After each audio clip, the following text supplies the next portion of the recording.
और आज की जूम मीटिंग बहुत शानदार होने वाली है। आज का टॉपिक आपको पता है क्या टॉपिक है, और आज बहुत इंपॉर्टेंट टॉपिक है। मैं मानता हूँ कि मोस्ट इंपॉर्टेंट टॉपिक है आज का। तो अगर आप चाहते हैं आपका बिजनेस ग्रो हो और लोग आपके प्रोडक्ट्स के बारे में, या कैसे लोग अपने आप को स्वस्थ रख सकते हैं, अगर आप इस बारे में जानना चाहते हैं, तो आपसे गुजारिश है कि इस जूम मीटिंग का जो लिंक है आज का, जरूरी नहीं कि इसमें जो आपके साथ बिजनेस में कनेक्ट हैं उन्हीं लोगों को आप ये शेयर करेंगे। आपके घर में आपके रिश्तेदार जो भी आपके फोन के कॉन्टैक्ट लिस्ट में है, सबको भेज दो कि अगर आप स्वस्थ रहना चाहते हो तो आज का टॉपिक सुनना जरूरी है। मुझे नहीं लगता यहाँ बैठे किसी भी व्यक्ति के कॉन्टैक्ट, जो फोन के कॉन्टैक्ट लिस्ट में 1000 2000 लोग ना होंगे, है ना। और फिर आप फायदा नहीं उठा रहे उन कॉन्टैक्ट का, सेव करके करोगे क्या? कब कब काम आएंगे आपके अड़ोसी पड़ोसी, आपके रिश्तेदार, आपके बच्चे के स्कूल के टीचर, वो सब कब काम आएंगे? अगर आप चाहते हो सब आपके बारे में जाने, आपके बिजनेस के बारे में जाने, तो यही तो एक मौका है, यही अपॉर्चुनिटी है। आप इसे मिस करते हैं। हर आदमी के फोन में 2000 कॉन्टैक्ट लिस्ट है, बताओ कितने लोगों ने कितने लोगों को शेयर किया है? बस अपने टीम में एक बार डाल दिया फॉर्मेलिटी? अरे नहीं, अगर आप इसका अच्छा फायदा उठाना चाहते हो तो दोस्तों, हमें ये जूम लिंक है ये ज्यादा से ज्यादा लोगों तक पहुंचाना पड़ेगा, ताकि लोग सुनेंगे। मेरी गारंटी, आप लोगों को इस जूम मीटिंग सेशन में ले आओ, आगे उनको सेटिस्फाई करना, उनको आपके प्रोडक्ट्स के बारे में बताना मेरी जिम्मेदारी। मैं इतना जरूर विश्वास दिलाता हूं, अगर आप अपने 10 आदमियों को बैठाओगे तो उसमें से 5 व्यक्ति जरूर आपसे कांटेक्ट करेंगे कि क्या है और हमें भी चाहिए इसका। तो क्या आप केवल ये काम नहीं कर सकते? फिर आप बोलते हो मेरा बिजनेस ग्रो नहीं कर रहा, मेरा नहीं। आप ये काम नहीं कर सकते? आपके पास आप पूरे वीक का शेड्यूल आ जाता है कि इस दिन इससे संबंधित लोगों को, आपके यार कॉन्टैक्ट फोन भरा पड़ा है, कॉन्टैक्ट लिस्ट फोन उठा के देखो कितने कॉन्टैक्ट है, 2000। क्या करोगे इनका? किसी के 1000 कॉन्टैक्ट है, किसी के 2000 कॉन्टैक्ट है। क्या क्या क्या करोगे उन कॉन्टैक्ट का? कब काम आएंगे वो आपके? एक जूम लिंक भेजना, इसमें किसी से पैसा ले रहे हो, किसी का खर्चा हो रहा है? कुछ नहीं हो रहा। बस उनको अपनी तरफ से एक मैसेज लिखो कि अगर आप हेल्दी रहना चाहते हैं, कैसे हेल्दी रहा जा सकता है, तो आज शाम को 7:30 बजे जूम मीटिंग पे मिलना है। That's it. आप अपना काम तो कीजिए ईमानदारी से। देखो, मुझे या किसी को बताने की जरूरत नहीं कि मैंने कितने लोगों को, आप दिल से खुद ही सोच लो कि आपने कितने लोगों को भेजा है, आपको खुद पता चल जाएगा कि कितने लोगों को आपने जूम मीटिंग के सेशन में इनवाइट किया है। फिर आप बोलते हो लोग, सर वो बाद में मेरे को फोन आता है, सर वो डिटॉक्स कैसे देना चाहिए, क्यों देना चाहिए? लोग आप पे भरोसा ही नहीं करेंगे, क्योंकि वो सोचते हैं यार इसको पता ही नहीं है क्यों देना चाहिए, कैसे देना चाहिए। और ऊपर से अगर 10 20 50 लोगों ने सुन रखा होगा सेशन, तो वो आपसे पूछेंगे और आप उनको आराम से बता भी पाओगे, क्योंकि उनने भी सुन रखा है, और आप उनको दे भी पाओगे। तो ये जस्ट, अगर खुद स्वस्थ रहना चाहते हो तो खुद जुड़ जाओ। अगर चाहते हो कि साथ में आपका बिजनेस भी ग्रो करे, जैसा कि हम सब का मोटो है कि आपका बिजनेस ग्रो करे, तो इस जो ये सेशन शुरू किए हैं, इसमें ज्यादा से ज्यादा लोगों तक पहुंचाओ इसको। जितने ये जुड़े हुए ना, इतने तो हर व्यक्ति के होने चाहिए यहाँ पर। आपके चाचा ताऊ फूफा बुआ, सब सब सबको सबको भेज दो ना। इसमें हम क्या बातें करते हैं? हम आपके हेल्थ के ऊपर बात करते हैं, आपके स्वास्थ्य के, आपके आस पड़ोस के मेडिकल स्टोर है, डॉक्टर्स है, उनको भेजो ना, ताकि वो जुड़ेंगे, वो सीखेंगे आपके प्रोडक्ट के बारे में, आपके प्रोडक्ट यूज करेंगे। काम दोस्तों करना चाहोगे तो देखो, पॉसिबल है कि काम कुछ भी हो सकता है। अब ऐसा ही बोलो कि सर मेरे को लाख रुपए का पे आउट कब आएगा, मेरे फाइनेंशियल फ्रीडम कब होगा, तो वो कुछ कुछ एक्टिविटी तो उसके लिए करनी पड़ेगी, और वो एक्टिविटी जहां तक है मुझे आप लोगों में नजर नहीं आ रही। एक आदमी के भी हो सकते हैं ये लोग। आपके फोन का शुरू से ए से जेड तक कॉन्टैक्ट गिनो सब अपने अपने फोन में कि कितने लोग हैं मेरे कॉन्टैक्ट में, तो कितनों को आपने भेजा, कितनों को आपने आप जूम मीटिंग के लिए इनवाइट किया। सुबह से शाम तक आपका यही काम है, पर्ची बना लो, उस पर्ची पे लिख लो कि टॉपिक ये है, और आईडी पासवर्ड हमेशा सेम ही है। तो वो जाके और लोगों को बांट के आओ, अपने आस पड़ोस में बांट के आओ, मेडिकल स्टोर पे डॉक्टर्स को कि एक स्पेशल आज बीमारी के ऊपर चर्चा है, और शाम को आपको इसमें जुड़ना है।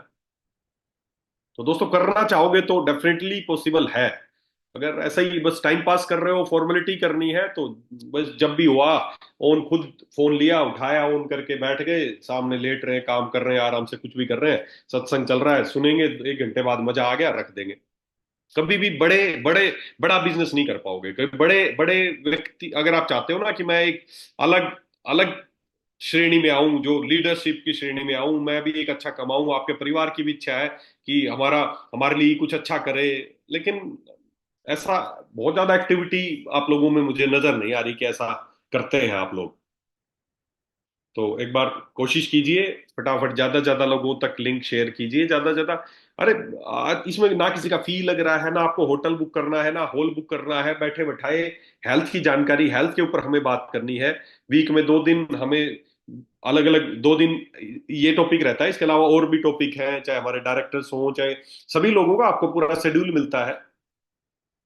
तो अगर आप चाहते हैं कि आज के टॉपिक के बारे में ज्यादा से ज्यादा लोगों को पता चले, लोग आपसे डिमांड करें इस प्रोडक्ट के बारे में, तो उन्हें यहाँ पर जूम मीटिंग पे इनवाइट कीजिए।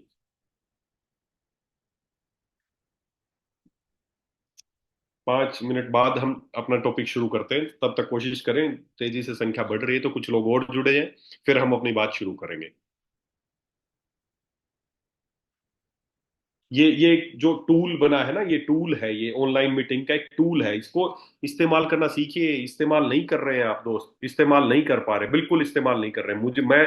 मैं तो संतुष्ट नहीं हूं आपके इस इससे कि आप इस टूल का इस्तेमाल कर रहे हैं। कंपनी रोज शाम को 7:30 बजे आपके लिए जूम मीटिंग करती है, पूरी तैयारी करती है, प्रिपरेशन करती है, ताकि आप लोगों को फायदा मिले आपका। इसे इसमें कोई आपकी फी थोड़ी लगती कि कंपनी को इससे कोई कमाई है, बस इसलिए करती ताकि आप लोगों का बिजनेस बढ़े। हमारा सभी का मेन मोटो ये है कि आपका बिजनेस ग्रो करे, है ना। लेकिन अगर आप जब तक नहीं चाहोगे ना, देखो दो चीजें होती हैं, एक होती है विल, एक होती है स्किल। विल विल विल और स्किल। विल अगर आपकी है तो स्किल डेवलपमेंट की जा सकती है। अगर आपकी विल है, अगर आपकी इच्छा है कि मैं कुछ करना चाहता हूं या चाहती हूं, तो स्किल को डेवलपमेंट किया जा सकता है। अगर आपकी विल है तो विल। अगर आपकी इच्छा है कि मैं ये बिजनेस करना चाहता हूं, मैं 1 लाख रुपए महीना कमाना चाहता हूं, कमानी चाहती हूँ, जो भी, अगर आपकी विल है कि मैं ऐसा चाहता हूं या चाहती हूँ, तो स्किल को डेवलप किया जा सकता है। कोई बड़ी बात नहीं कि कैसे होगा, वो किया जा सकता है। वो ये मीटिंग के थ्रू हम स्किल डेवलपमेंट कर सकते हैं कि लोगों से कैसे बात करनी है, कैसे लोगों को प्रोडक्ट के बारे में बताना है। ये आपकी स्किल है जो हम डेवलप कर सकते हैं। लेकिन अगर विल ही ना हो किसी की, तो क्या उसकी स्किल डेवलप की जा सकती है? पॉसिबल ही नहीं है। विल विल अगर है ही नहीं, इच्छा ही नहीं है। हम वो बहुत पुरानी कहावत सुनते आए हैं कि जो भी घोड़ा है उसको अगर उसका मुंह भी अगर पानी के अंदर डाल दोगे ना, अगर वो पानी नहीं पीना चाहता तो नहीं पिएगा, चाहे कितना भी आप उसको पानी में डुबो के रखो, वो उसकी इच्छा है कि वो पिए या ना पिए। तो आप लोगों की अगर पहली बात तो, अगर आप यहाँ इस बिजनेस में कामयाब होना चाहते हैं, आप चाहते हैं आपके बिजनेस ग्रो हो, आप चाहते हैं ज्यादा लोग स्वस्थ हो, ज्यादा लोग आपकी टीम में जुड़े, तो अपनी विल डेवलप करनी पड़ेगी कि यस मेरी इच्छा है। फिर इच्छा है ना तो 90% काम हो गया, फिर तो स्किल डेवलपमेंट का बचेगा। वो हम मीटिंग कर करके आपकी स्किल को डेवलप करेंगे, आपकी स्किल को और ज्यादा डेवलप करेंगे, ताकि आप वो चीज आसानी से पाले। लेकिन अगर विल ही नहीं है ना, तो विल विल क्रिएट कीजिए दोस्तों। और विल तभी होगी जब आप उसके पीछे आपका कोई मिशन होगा। आप अपने परिवार के बारे में कोई विल सेट कर सकते हैं, किसी को भी।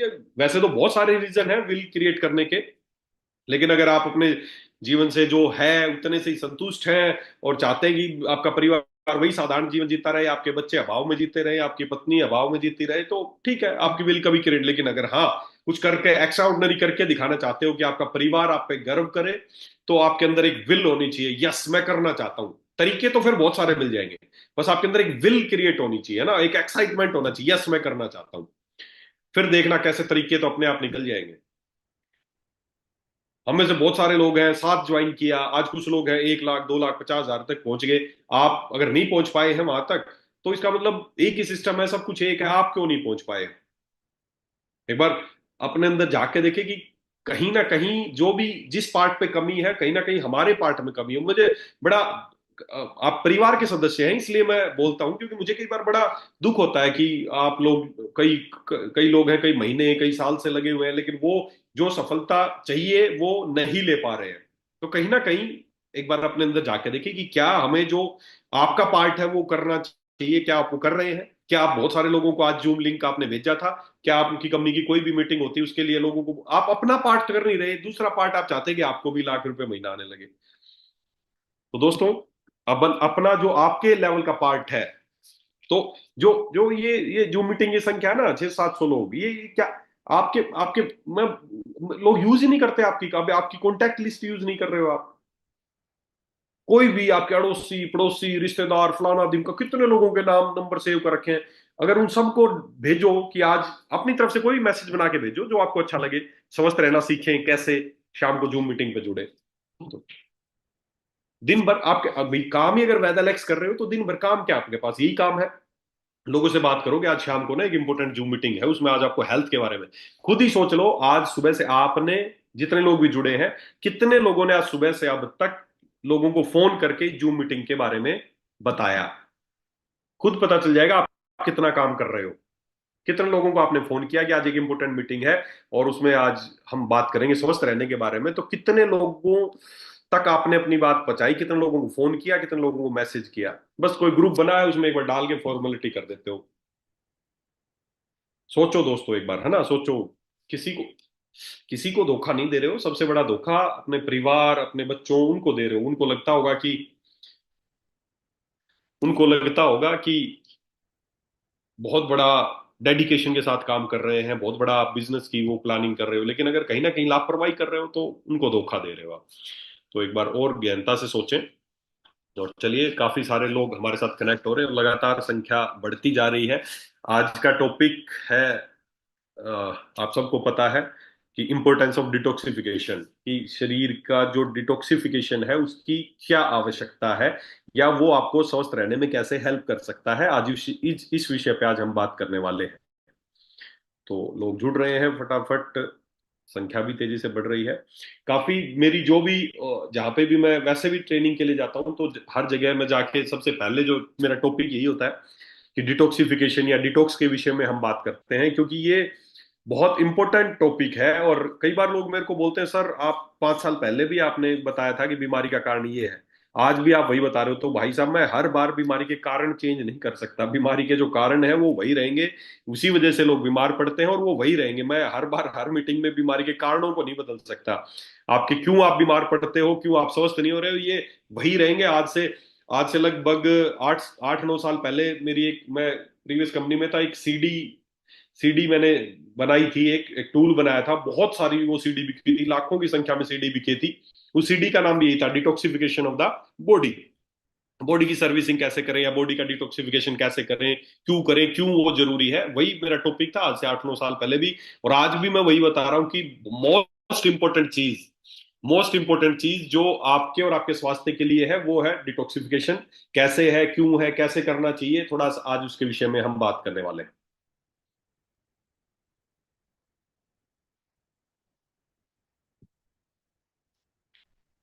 मैं देख पा रहा हूँ काफी सारे लीडर तो है जो हर बार मीटिंग में जुड़ते हैं और अच्छी तरह ध्यान से सभी चीजें सुनते हैं। डेफिनेटली आप अपना अपना जो आपके पार्ट का, जो आपका किरदार है, अगर आप वो अच्छे से निभाएंगे तो रिजल्ट आपको 100% मिलेंगे। और इसको ऐसे भी ना लें कि रोज शाम को 7:30 बजे सत्संग होता है, सुने और उसके बाद अगले दिन बात खत्म, अगले दिन 4:30। उसके बाद, इसको सुनने के बाद आपने क्या किया, आपने कितने लोगों को उस बीमारी या उस प्रोडक्ट के बारे में बताया, कितने लोगों को आपने ठीक किया, कितने लोगों को, वो आपका पार्ट है ना। खाली सुनने से, एक एक बार मेरा एक पेशेंट आया, मैंने कहा यार इतने दिन से बीमार हो, कुछ योगा वगैरह। बोले सर योगा का तो मैं पिछले 2 साल से वो कर रहा हूँ। मैंने कहा भाई क्या कर रहा है, योगा कर रहा है और ठीक नहीं हो रहा। बोले रोज सुबह 5 बजे रामदेव जी को बैठ के देखता हूँ सर टीवी पे। अरे मेरे भाई, टीवी पे बैठ के देखता है उससे कोई आराम नहीं होगा। वो अगर आप भी बैठ के बस सुनते रहोगे, मैं आऊंगा 1 2 घंटा बोल के चला जाऊंगा, तो बोले जी रामदेव जी को रोज सुबह 2 घंटे सुनता हूँ टीवी पे। सुनता जरूर है, उसके बाद सो जाता है सुन के, या उसके अनुसार काम नहीं करता, तो कोई रिजल्ट नहीं मिलेंगे। तो आपको भी, अगर आप चाहते हैं कि जूम मीटिंग्स का जो भी, चाहे वो प्लान के विषय में हो या जिस विषय में भी जूम मीटिंग हो, अगर आप चाहते हैं उसके बेनिफिट आपको मिले, तो जो बातें अब हम करते हैं उनका इंप्लीमेंट होना चाहिए, है ना। उनका इंप्लीमेंट होना चाहिए, जाके बात करनी चाहिए, यही बातें लोगों को शेयर करनी चाहिए, अगर आप चाहते हैं आपका बिजनेस ग्रो करे। तो अगर वैसे ही टाइम पास के लिए कर रहे हो तो सुनते रहो, बड़े अच्छा है। 1 2 घंटे बढ़िया टाइम पास हो जाएगा और ठीक है, उसके बाद फ्री हो जाएंगे, है ना। आप, मैं पिछली बार भी बोल रहा था, आपके आस पड़ोस के जो प्रैक्टिशनर हैं, डॉक्टर्स हैं, उनको ज्यादा से ज्यादा इनवाइट करो इसमें। ये सीएमई है, कंटिन्यूइंग मेडिकल एजुकेशन है ये। वो लोग चाहते हैं इस तरह की एजुकेशन, लेकिन ईमानदारी से बताना, कितनों ने आज, कितने डॉक्टर्स को यहाँ पर जोड़ा है, कितने लोगों ने आज यहाँ पर इनवाइट किया है डॉक्टर्स को। खुद पता चल जाएगा। आप अपने अंदर ही झांक लो, मेरे को आंसर देने की जरूरत नहीं है, मुझे पता है कितने लोगों ने इनवाइट किया है। तो आप खुद ही सोच लो कि कितने लोगों ने किसी डॉक्टर, मेडिकल स्टोर या किसी को इनवाइट किया आज यहाँ पर, और कितने लोग आपके जुड़े हैं। अगर आज यहाँ पर आपके किसी के भी एक एक दो दो डॉक्टर या मेडिकल स्टोर वाले होते, तो सोचो आपका बिजनेस कहाँ जाता। और वो जानते आपके प्रोडक्ट के बारे में, आपकी हेल्थ के बारे में, तो सोचो आपका बिजनेस कितना ग्रो करता।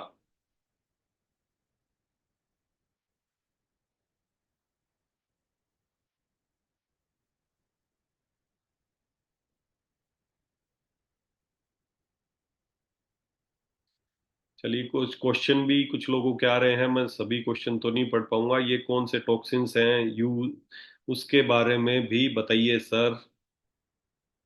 बिकॉज मॉडर्न साइंस में ऐसा कोई एविडेंस नहीं मिलता। आखिर ये कौन से टॉक्सिन्स हैं जिससे हमारे डिटॉक्स करना है, please incorporate in your session. Sure sure sure sure. किया आज, और वॉइस मैसेज भी किया। 500 मेंबर को मैसेज किया है। कम से कम 30 मेंबर को फोन करा है। बहुत बढ़िया। चलिए, बहुत बढ़िया, कुछ लोगों ने मैसेज किए हैं, चलिए बहुत अच्छा। चलिए, आप लोग खुद ही देखिए वो आपने कितना अपना पार्ट निभाया है, उसके अकॉर्डिंग आप सबको रिजल्ट मिलेंगे। तो आज का हमारा टॉपिक है डिटॉक्सिफिकेशन, इंपॉर्टेंस ऑफ डिटॉक्सिफिकेशन। तो ये क्यों जरूरी है और कैसे इसको करना है, उसके विषय में आज हम बात करते हैं। देखिए, आयुर्वेद का जो जहां से चिकित्सा का पार्ट शुरू होता है आयुर्वेद में, जैसे 5 साढ़े 5 साल तक पढ़ाई होती है, तो जहां पे चिकित्सा चिकित्सा का पार्ट जहां पे शुरू होता है, जहां पर लोगों को इलाज करना सिखाते हैं, वहां पर आयुर्वेद में सबसे पहली चीज एक ही लिखी है। आयुर्वेद की जो चिकित्सा है उसको दो भाग में विभक्त किया है, कि पूरी चिकित्सा दो दो हिस्सों में विभक्त है। कौन से दो हिस्से हैं? पहला चिकित्सा का जो पार्ट है वो है शोधन चिकित्सा, और दूसरा है शमन चिकित्सा। शोधन और शमन, इन दो पार्ट में पूरी चिकित्सा प्रणाली को विभक्त किया गया है, डिवाइड किया गया है। शोधन चिकित्सा और शमन चिकित्सा। शोधन समझना, उन्होंने आचार्य सभी आचार्यों ने मिलकर, चाहे आचार्य चरक हो, आचार्य वाघ भट्ट हो, सभी ने एक ही बात बताया कि चिकित्सा के दो प्रकार है, शोधन चिकित्सा और शमन चिकित्सा। और इसी स्टेप वाइज उन्होंने बताया कि बीमारी को ठीक करना चाहिए। शोधन शोधन मतलब कि शोधन मतलब कि जो भी आयुर्वेद मानता है, पहले मैं आयुर्वेद के एस्पेक्ट से बता रहा हूँ, फिर आपको अच्छे से उसके बारे में समझाऊंगा। आयुर्वेद के जो थीम है, आयुर्वेद ये बोलता है कि हमारे शरीर में जो दोष है, वात पित्त कफ, उन्हीं की वजह से हमारे जो भी डिसऑर्डर्स होते हैं, जो भी बीमारियां होती हैं, वात के बढ़ने से वात की अलग बीमारियां हैं, पित्त के बढ़ने से पित्त की बीमारियां है, कफ के बढ़ने से कफ की बीमारियां है, वात पित्त बढ़ने से वो अलग बीमारी, ऐसे करके पूरी बहुत ही मॉडर्न, आज आज के वैज्ञानिक जितना रिसर्च नहीं कर पाएंगे, उससे ज्यादा तो आज से हजारों साल पहले हमारे आचार्य बता चुके हैं कि कैसे कैसे दोष प्रकोपित होते हैं, और उनसे किस किस तरह की, उन्होंने स्पष्ट बताया कि बात अगर प्रकोपित होगी तो शरीर में कहीं पे भी दर्द जैसी सिचुएशन है, ये सारी उन्होंने अलग अलग बीमारियों के नाम बताए। पित्त प्रकोपित होगा तो इस तरह की बीमारियां होंगी, कफ प्रकोपित होगा तो इस तरह की बीमारी होंगी। तो सारी जो भी बीमारियों के जो उन्होंने रूट कॉज बताए हैं वो है वात पित्त कफ का प्रकोपित होना, उनका बिगड़ जाना, इम्बैलेंस होना। शरीर में हमारे वात पित्त कफ तीनों है, लेकिन जब वो इम्बैलेंस हो जाते हैं, बिगड़ जाते हैं, बढ़ जाता है कोई सा, तो उसके अनुसार ही हमें बीमारी आ जाती है। और पुराने हमारे आचार्य क्या करते थे, जब कोई ये लैब जांच और ये कुछ नहीं होती थी, ये तो सब अब बने हैं, ये जो लैब टेस्ट और ये है ना स्कैम जो अब बना है पूरा, कि जांचें कराओ, ये जांच कराओ, ये जांच कराओ, ये जांच कराओ, इतना तगड़ा नेटवर्क फैल गया है, इतना बड़ा बिजनेस हो चुका है ये जांच वाला। ये ट्रैप है, जाल है, जाल बिछाओ आपके चारों तरफ। जो भी एक बार जांच कराने, आप में से कोई भी व्यक्ति, कोई भी क्या, आप में से क्या, पूरे भारत में से कोई भी व्यक्ति किसी लैब में जाके बोले कि मेरी सारी जांच कर दो जो उस लैब में होती है, और एक भी आदमी की सारी रिपोर्ट अगर नॉर्मल आ जाए, तो 1 लाख रुपए में उसको इनाम दे दूंगा। ये जाल, ये स्क्रैप, ये बहुत बड़ा एक जाल है, ये फंसाया गया है, हर चीज की लिमिट तय कर दी। इतना बीपी होना चाहिए, इतना शुगर होना चाहिए, इतना थायराइड होना चाहिए। अरे कैसे, कैसे पॉसिबल है? आप कैसे पॉसिबल है? मेरी हाइट 6 फुट है, कोई एक आदमी 4 फुट का है, कोई आदमी 3.5 फुट का है, कोई 6.5 फुट का है, कोई 7 फुट का है, कोई मोटा है, कोई पतला है, सबका एक जैसा बीपी कैसे हो सकता है? सबकी एक जैसी ब्लड शुगर कैसे हो सकती है? ये सब पैरामीटर जो बनाए गए ना, ये जाल है फंसाने के, कि कोई एक लाइन तय करो। जो अब मैक्सिमम लोग क्या हो गए, एक लाइन तय कर दी कि ये लाइन नॉर्मल है। अब बहुत सारे लोग क्या होंगे, उस लाइन से ऊपर होंगे, वो भी पेशेंट है, जो उस लाइन से कम होंगे वो भी पेशेंट है, बीच में साला को कितने लोग मिलेंगे? बहुत कम लोग। हर एक का क्राइटेरिया तय कर दिया।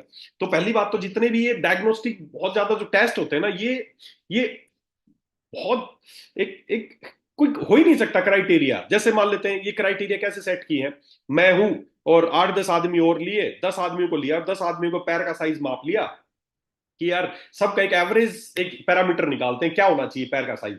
तो मेरा और 10 आदमियों को साथ में पैर का साइज मापा और उसको 10 से डिवाइड कर दिया। जो भी साइज था, किसी का 9 था, किसी का 4 था, किसी का 6 था, किसी का 8 था, सबका जूते का साइज मापा, पैर का साइज मापा, और उसको 10 से डिवाइड कर दिया। एवरेज आ गया कि ये होना चाहिए। अब वो एवरेज बढ़ा दिया कि जी ये एवरेज होना चाहिए पैर के साइज का। अब वो मान लेते हैं मेरे को वो दे दिया इन्होंने कि ये होना चाहिए भाई एवरेज। अब मैंने पहन के देखा, मेरे को वो छोटा पड़ रहा था, जो उन्होंने एक पैरामीटर सेट किया कि ये होना चाहिए। अब मेरा पैर उससे बड़ा था, वो जूते का साइज है वो छोटा था, जो उन्होंने एवरेज बना के दिया कि ये पैरामीटर तय कर दिया सबके पैरों का ये साइज होना चाहिए। अब साला मेरा पैर बड़ा है, तो वो बोलेंगे भाई साहब जूते में गड़बड़ नहीं है, पैर गड़बड़ है, इस पैर को काटना पड़ेगा, थोड़ा छीलना पड़ेगा, तब आपको फिट आएगा।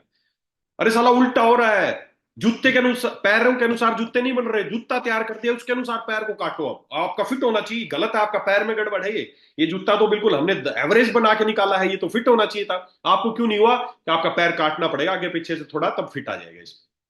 फिट कर रहे हैं जबरदस्ती हमें पैरामीटर्स में। कैसे फिट हो सकते हो, कैसे? हर आदमी की नीड अलग है, हर आदमी की बॉडी की नीड अलग है, सबके जूते का साइज अलग अलग है, सबके पैंट का साइज अलग अलग है, सबका बीपी एक कैसा हो सकता है, सबकी शुगर एक कैसे हो सकती है। तो बहुत ज्यादा इन चक्रों में पड़ने की जरूरत नहीं है हमारे। किसी दिन इस पे फिर स्पेशल इसके बारे में बात करेंगे, वैसे ही अब जिक्र आ गया तो इसलिए बता रहा हूं।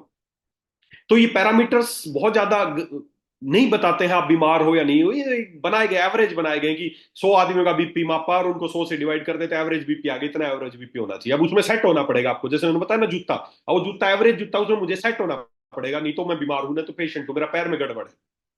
यही सब हो रहा है, पैरामीटर्स ऐसे ही बनते हैं पैरामीटर्स। पुराने समय में हमारी जो जो नाड़ी है, इसी से पता चल जाता था कि वातज नाड़ी है, पित्तज नाड़ी है, कफज नाड़ी है। अगर वात वात अगर फील करके पता चल जाता था तो पता चलता था वात दोष बढ़ा है। तो वात दोष से संबंधित होने वाली बीमारियां आचार्य चरक ने पहले लिख दी कि वात दोष से इस प्रकार की बीमारियां हो सकती है, उनमें से आपको कोई ना कोई बीमारी मिलेगी। पित्त दोष बढ़ने से ये बीमारी हो सकती है। तो नाड़ी देख के ही पता चल जाता था कि आपकी नाड़ी वातज है, पित्तज है या कफज है। बस आपकी प्रकृति कैसी है, उसी से पता चल जाता था कि आपको किस तरह की बीमारियां हैं। बहुत ज्यादा ये हर आदमी का अलग था, और ऐसा कोई फिक्स पैरामीटर नहीं था कि ये होगा तो सबको एक जैसी बीमारी होगी ना। तो दोस्तों ज्यादा इस चक्कर में ना पड़े। बहुत ज्यादा समय समय पर फ्रीक्वेंटली जांच कराते हैं कि कहीं मैं बीमार तो नहीं हूं, कहीं मैं कोई हो ही नहीं सकता। सारे जांच करा लो जो भी लैब करती है, और एक भी आदमी बोल दे कि मेरी सारी रिपोर्टें नॉर्मल आ गई, पॉसिबल ही नहीं है। एक जाल फंसा रखा, आपके चारों तरफ फैला रखा है कि कोई भी फंसेगा और तुरंत वो पेशेंट की कैटेगरी में आ जाएगा, वो दवाइयां खाने लग जाएगा। तो हमें, अगर आप चाहते हैं कि इस तरह की समस्या ना हो, आप स्वस्थ रहें, तो आयुर्वेद में चिकित्सा पद्धति को दो दो में विभक्त किया है, शोधन और शमन। उन्होंने बताया अगर आप स्वस्थ होना चाहते हैं तो पहला तरीका है कि शोधन। शोधन, जो भी आपके प्रकोपित दोष है, जो भी अब किसी ने मैसेज किया था कि एलोपैथी में इस तरह की चीजें नहीं है, तो एलोपैथी एलोपैथी एक बहुत छोटा सा विज्ञान है, मॉडर्न साइंस एक बहुत छोटा सा विज्ञान है, उसके पास ज्यादा बहुत कुछ नहीं है बताने के लिए।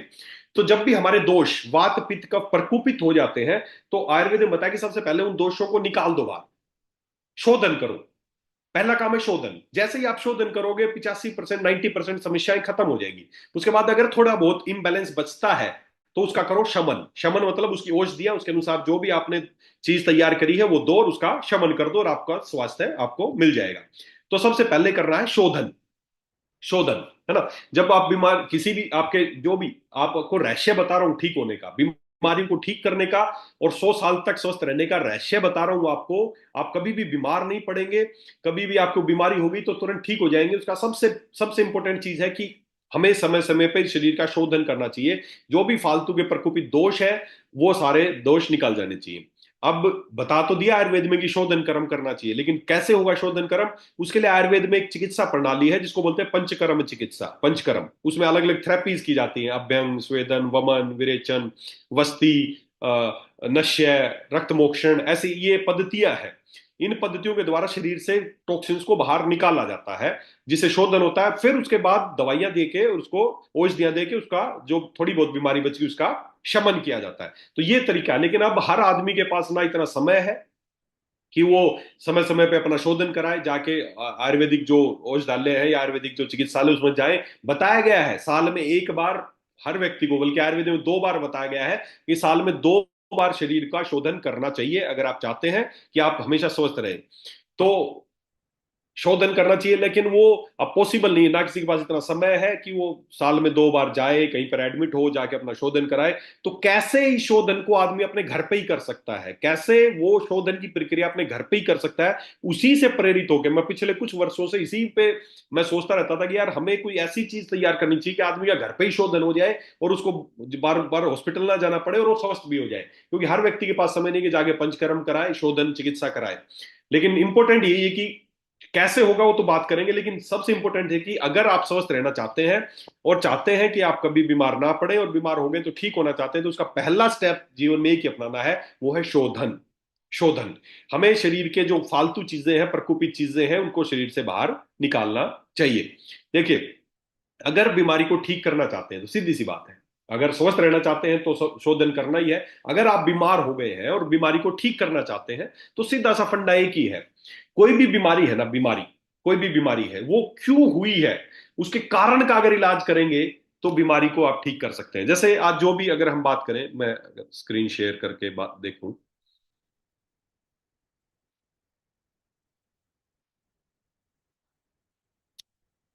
देखो जो भी ये आज बीमारियां हैं जिनसे ज्यादातर लोग आज परेशान हैं, आप मार्केट में जाते होंगे तो यही ज्यादातर बीमारियां लोग आपको बताते होंगे, इन्हीं से लोग परेशान हैं। चाहे वो डायबिटीज हो, चाहे वो ओवरवेट हो, चाहे वो ब्लड प्रेशर की समस्या हो, हाइपरटेंशन हो, ओबेसिटी हो, मोटापा हो, हार्मोन की समस्या हो, इंसुलिन रेजिस्टेंट हो, कोई भी यही किडनी की समस्या, ये यही सारी बीमारियां हैं जो जो पेशेंट ज्यादातर आपको मिलते होंगे इन चीजों के। तो दोस्तों ये जो बीमारी है ना, इनको बोलते हैं लाइफस्टाइल डिजीज। लाइफस्टाइल डिजीज, इन बीमारियों का नाम है लाइफस्टाइल डिजीज। लाइफस्टाइल डिजीज का मतलब है कि हमारी खराब लाइफस्टाइल की वजह से जो बीमारी उत्पन्न होती है उसको बोलते हैं लाइफस्टाइल डिजीज। अब आप एक बात सोच के देखें, बीमारी का कारण क्या है? हमारा खराब लाइफस्टाइल। और उसको हम ठीक किससे करना चाह रहे हैं? गोलियों से। कारण कुछ और है, और ठीक उस कारण को तो कंटिन्यू है, बस ठीक किससे करना चाह रहे हैं? दवाइयों से। पॉसिबल नहीं है। देखो होता क्या है, कोई भी बीमारी है, कोई भी बीमारी एक्स वाई जेड, उस बीमारी का कुछ तो होते हैं कारण, कि क्यों वो बीमारी हुई, उसके कुछ होते हैं कारण। और जब वो बीमारी हो जाती है तो कुछ होते हैं उसके सिम्टम्स जो हमें नजर आते हैं बाहर, कुछ हमें सिम्टम्स नजर आते हैं।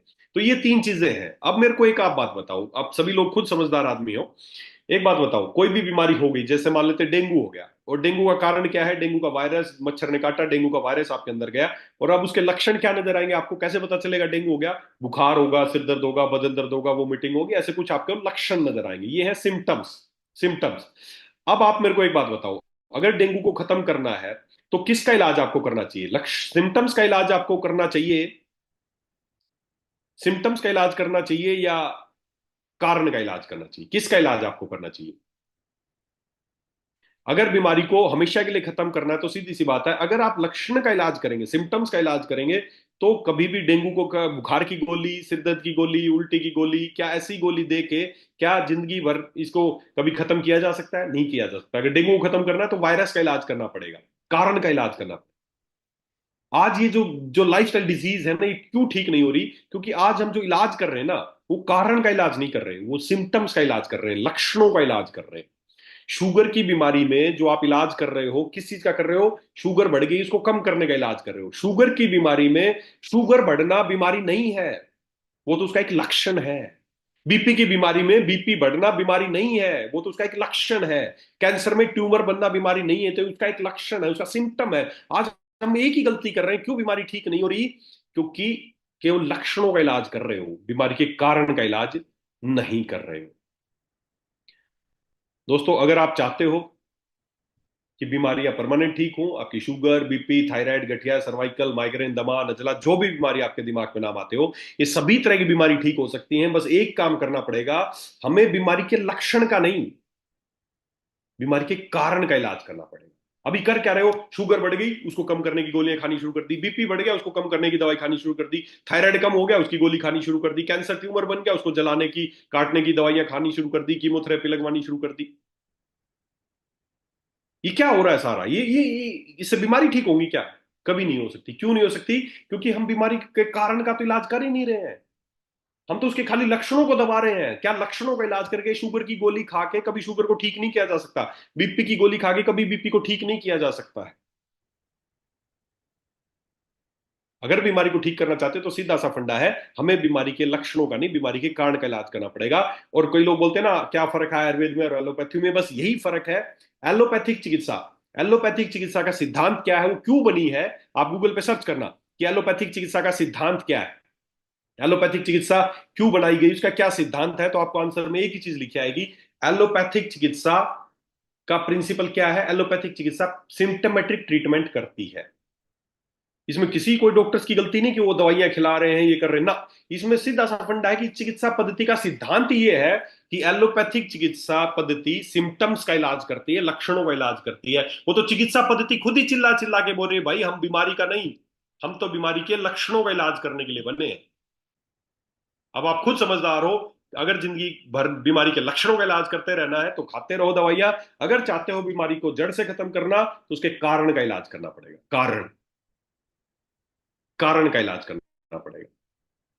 अगर आप चाहते हैं आपकी शुगर ठीक करना, 100% हो सकती है। अगर आप चाहते हैं आपका बीपी ठीक करना, 100% हो सकता है। आप चाहते हैं आपका कैंसर ठीक होना, 100% ये सारी बीमारी ठीक हो सकती हैं। बस एक छोटा सा स्टेप उठाना है, बीमारी के लक्षण का नहीं, बीमारी के कारण का इलाज करना है। और कारण क्या है? छोटे छोटे से कारण है, बहुत छोटे छोटे से कारण जिनके बारे में आपको बताया नहीं जाता, इतने छोटे छोटे से कारण है।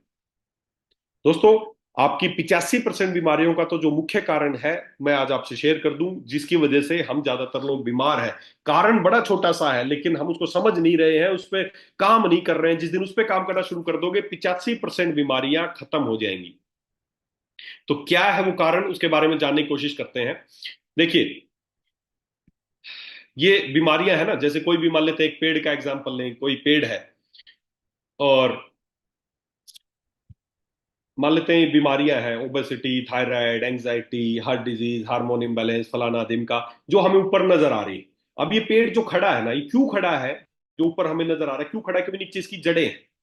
जड़ें। अगर इस पेड़ को खत्म करना हो, इस पेड़ को मिटाना हो, तो क्या ऊपर ऊपर से डालियां काट काट के कभी इस पेड़ को खत्म किया जा सकता है क्या?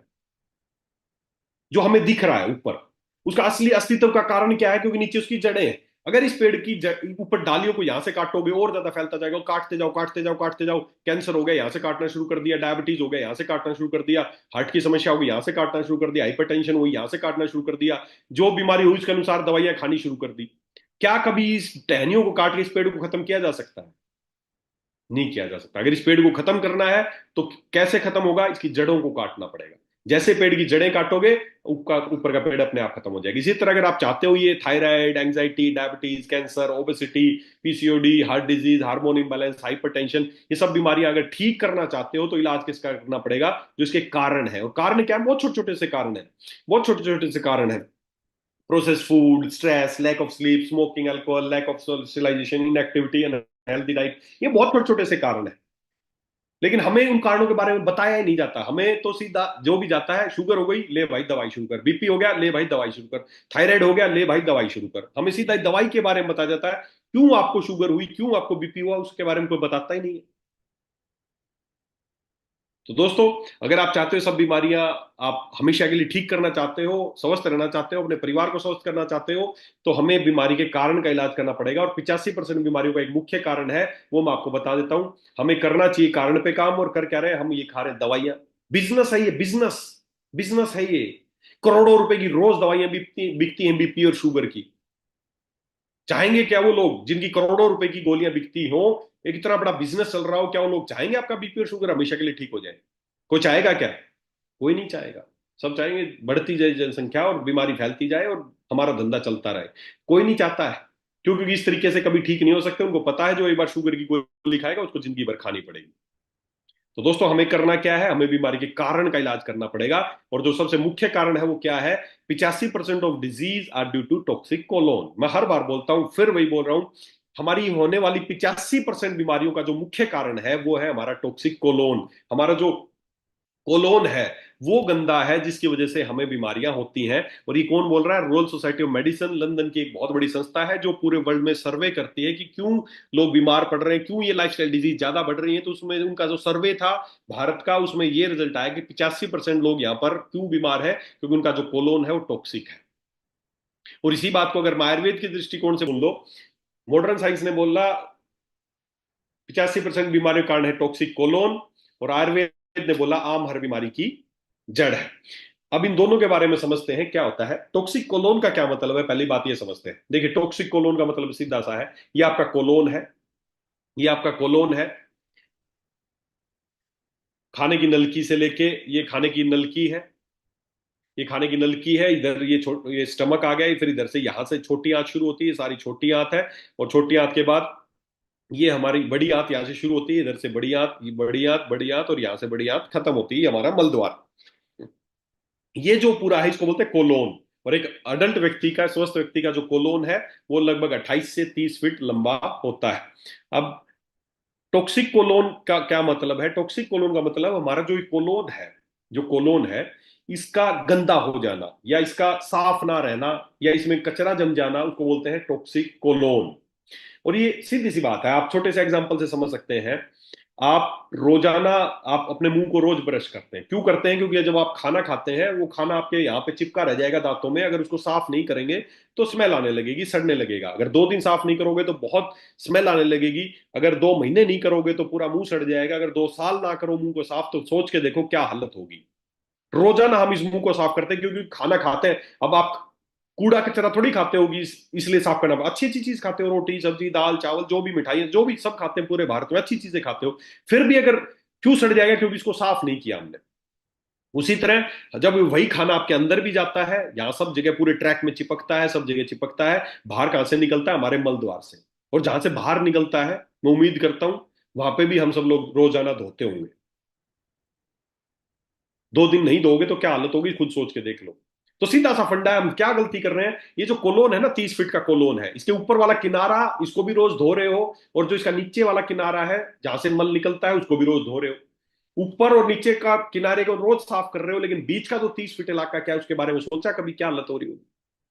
वही खाना आपके अंदर, आपके अंदर एक बार का खाना खाया हुआ, एक बार का अनाज आपके अंदर कई कई महीनों, एक बार का खाया हुआ फास्ट फूड। पीछे एक रिसर्च हुई थी, उसमें एक बार का खाया हुआ पिज्जा, एक बार का बर्गर 1.5 1.5 साल तक आपके हाथों में चिपका रहता है, निकलता नहीं है। तो सोचो, जो भोजन आपके मुंह में 2 दिन में जितनी गंदी स्मेल आने लगती है, वही भोजन या जो चीजें आपके अंदर चिपकी रहती हैं। तो आज किसी की उम्र 10 साल को, 20 साल को, 30 साल को, 50 साल को, 60 साल को, 70 साल का आदमी हमें सुन रहा है, आज तक आपने अंदर साफ नहीं किया, तो अंदर कैसी हालत हो रही होगी?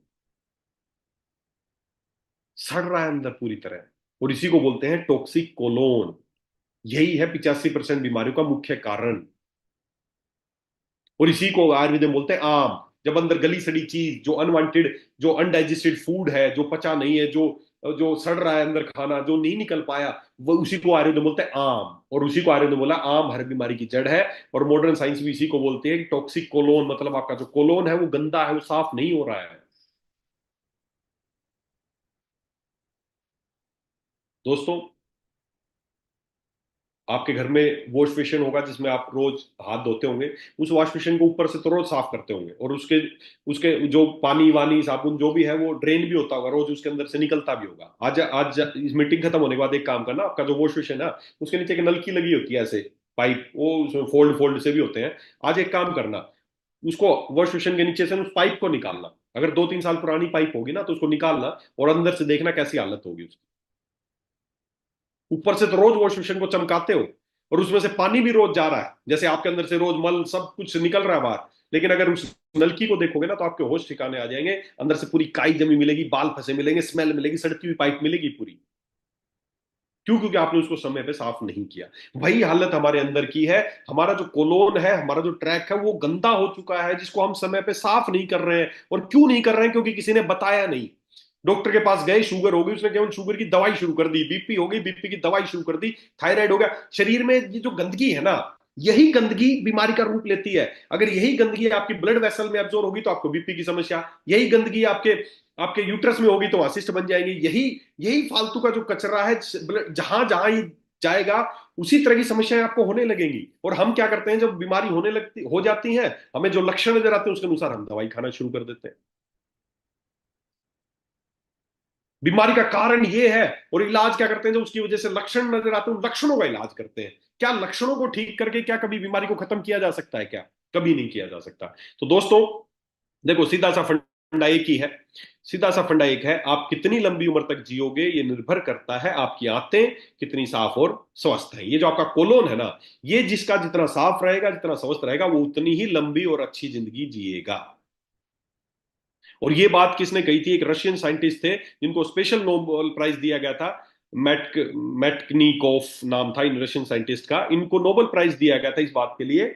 इन्होंने इन्होंने क्यों क्यों क्यों ये बात कही थी? एक यूएस का, आप गूगल पे सर्च करना, एक थॉमस पर नाम का एक व्यक्ति था, जिसके बारे में प्रचलित है कि वो अभी तक की सबसे लंबी आयु जीने वाला इंसान था, थॉमस पर। आज भी यूएस की जो सबसे बड़ी चर्च है, वहां पर उसकी कब्र बनाई गई है, वहां उसकी कब्र है। बड़े बड़े वैज्ञानिकों की कब्र वहां पर है। वहीं पर थॉमस पर, उसको ओल्ड टॉम नाम से भी उसको जाना जाता है, वहीं पर उसकी उसकी भी कब्र है। उसके बारे में क्या फेमस था कि वो अभी तक की सबसे एक लंबी आयु जीने वाला इंसान था, थॉमस पर। आप गूगल पे सर्च करना थॉमस पर, आपको पूरी डिटेल मिलेगी। थॉमस पर जब मरा था ना तो उसकी उम्र थी 152 साल, 152 ईयर्स का था थॉमस पर।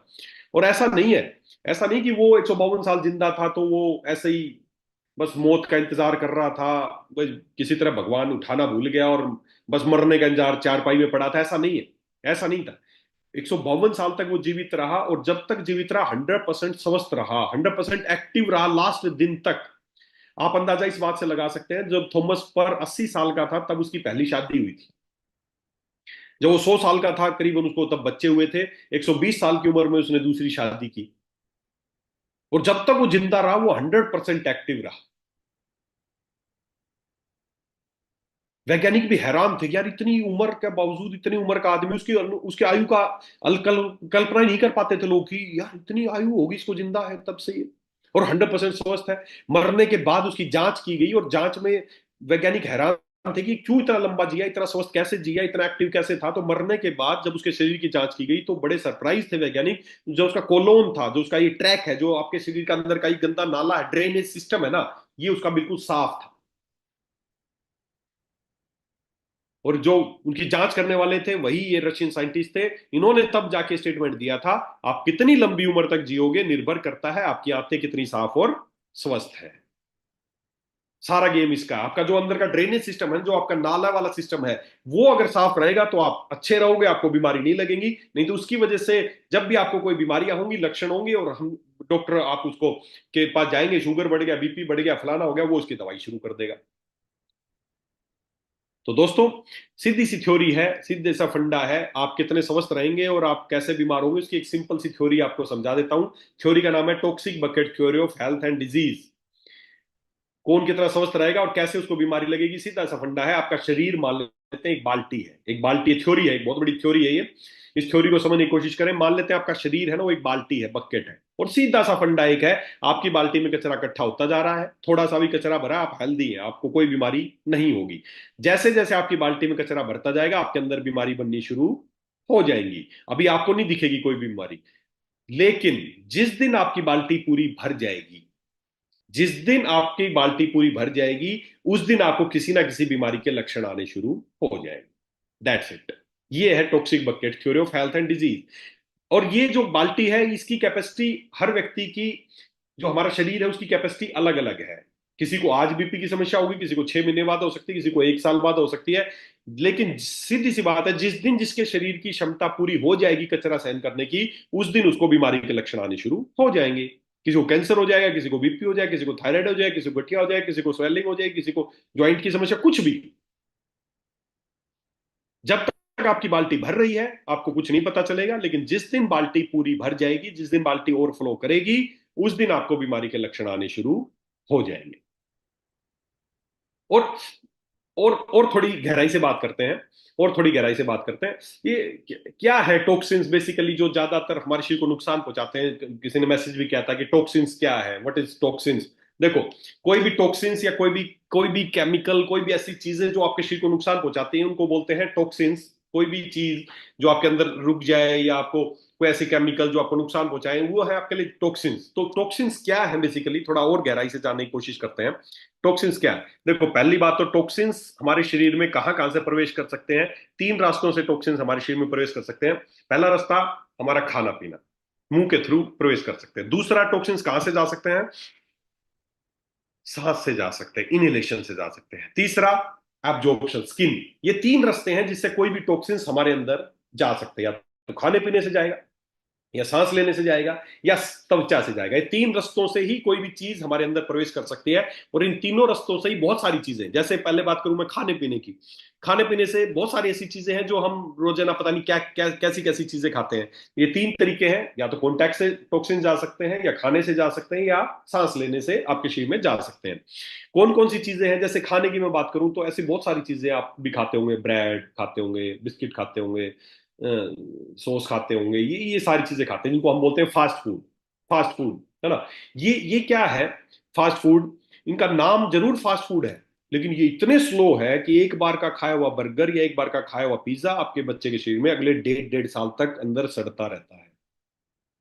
ये इतने खतरनाक चीज है। फास्ट फूड, ये आप कोई ये बेसिकली ठीक है, एक लाइफस्टाइल का एक ये आज हिस्सा बन गए हैं, लेकिन बेसिकली ये क्या चीजें हैं?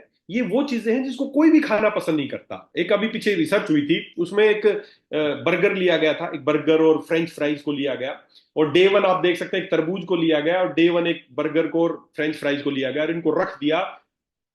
तरबूज का आप देखेंगे लगभग 80 दिन बाद वो डिकम्पोज हो गया, वो पूरा मिट्टी में मिल गया, खत्म हो गया। लेकिन बर्गर की अगर बात की जाए तो डे वन और फिर डे 180 डेज का मतलब 6 महीने बाद भी जब देखा गया, ये बर्गर और फ्रेंच फ्राई ऐसे कैसा मिला, को इसको कोई डिकम्पोज नहीं हुआ। आप सोच के देख सकते हैं, ये हालत है।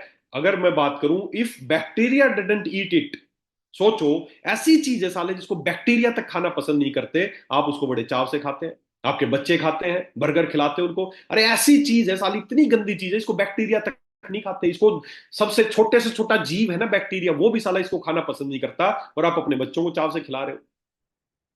ये जो भी प्रोसेस फूड है, जो भी प्रोसेस फूड है, ये वो फूड है। अब इसको क्यों नहीं खाते? आप एक बात काम आप सोचे, आपके घर में टमाटर है, उस टमाटर की चटनी बनाए। एक बार की चटनी आपने बनाई, वो ज्यादा से ज्यादा कितने दिन तक चल सकती है, कब तक खराब नहीं होगी? एक दिन, 2 दिन फ्रिज में रख दोगे, 3-4 दिन चली जाएगी। मार्केट में साला टमाटो सॉस आता है, बोलते ही क्या है, ओरिजिनल टमाटो से बना है, टमाटो सॉस है, कितने दिन तक खराब नहीं होता? 1.5 साल, 2-2 साल तक खराब नहीं होता, 3 साल तक खराब नहीं होता। क्यों भाई? उनके टमाटर में जादू है। उनके टमाटर में जादू जादू कुछ नहीं है, जहर है। ऐसा जहर डाला गया, प्रिजर्वेटिव क्या है, ऐसा जहर है जिसको साले कीड़े मकोड़े तक नहीं लगते, उसको कोई नहीं खाना पसंद करता, और आप आपके बच्चों को चाट चाट के खिला रहे हो।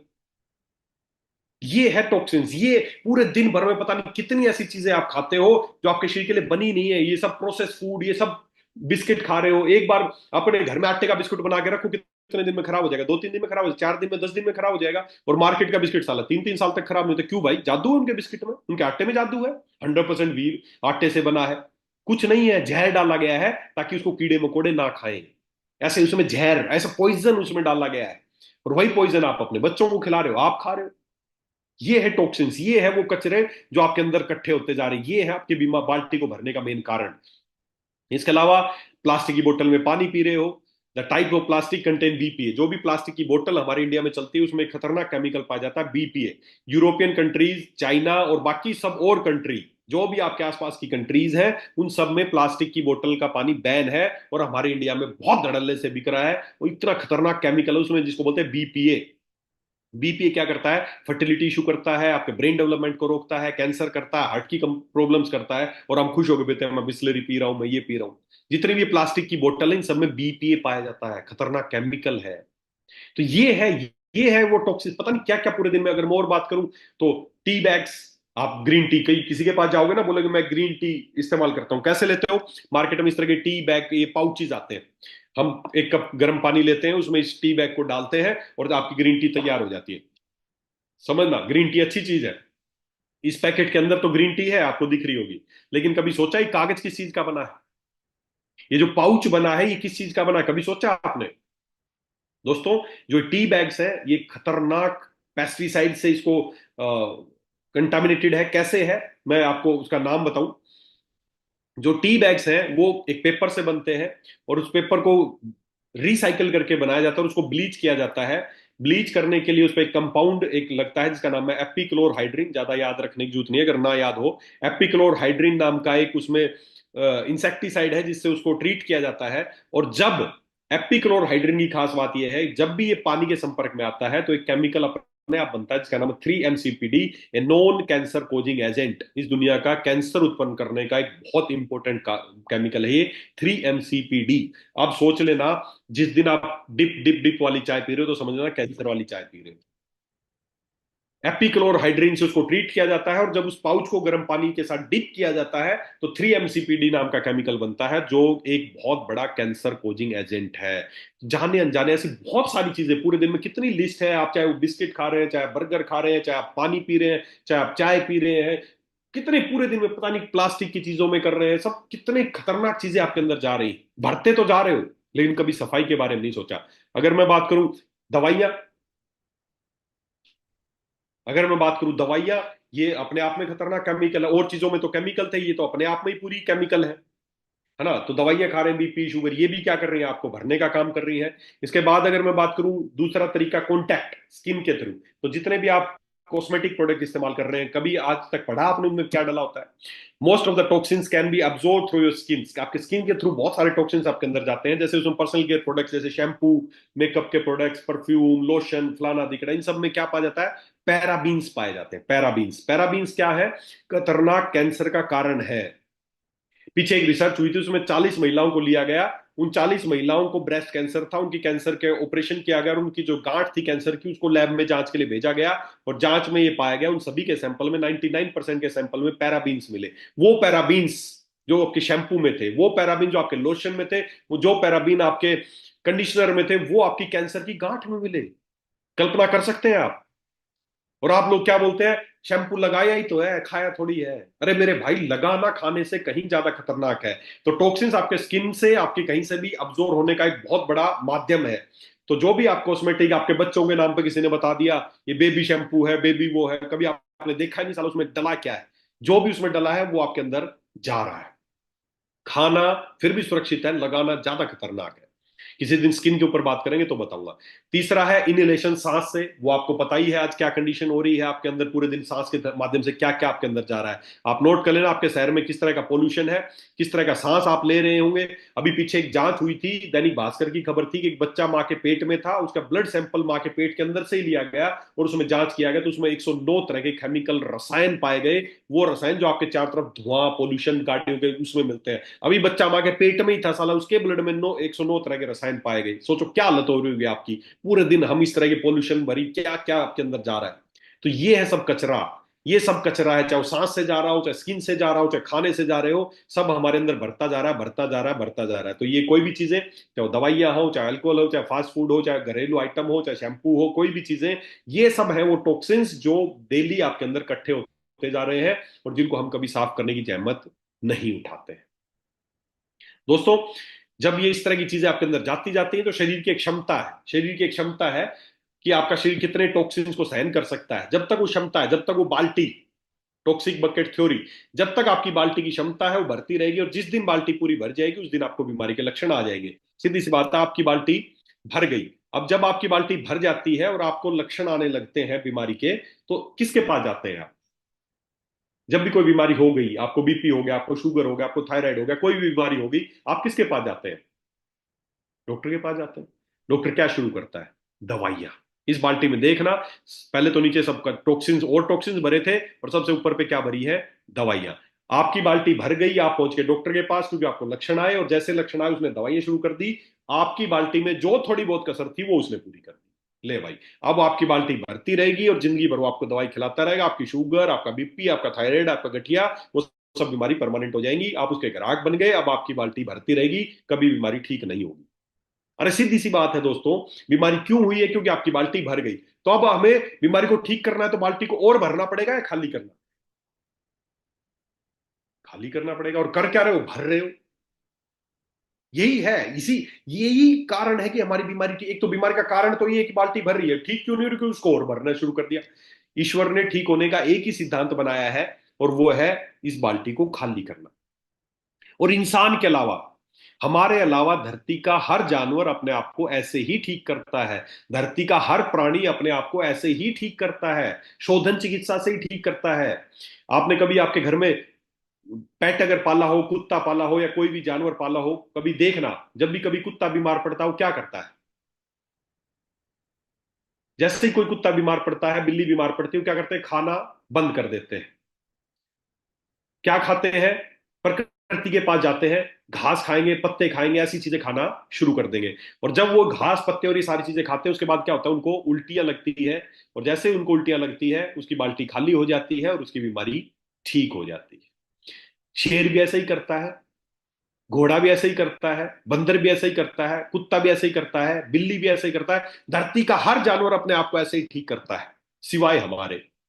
हम साला उल्टा करते हैं। हमारी जब भी बाल्टी भर जाती है, हम किसके पास जाते हैं? हम प्रकृति से दूर हॉस्पिटलों में जाते हैं, डॉक्टरों के पास जाते हैं, दवाइयां खाते हैं, इंजेक्शन लगवाते हैं, बिस्किट खाते हैं, चाय पीते हैं, ये करते हैं, ब्रेड खाते हैं, ये खाते हैं। अरे साला, पहले बाल्टी भर गई थी, हमें बाल्टी खाली करने की जरूरत थी और पहुंच के कहा, हॉस्पिटलों में बाल्टी भरना शुरू कर दिया।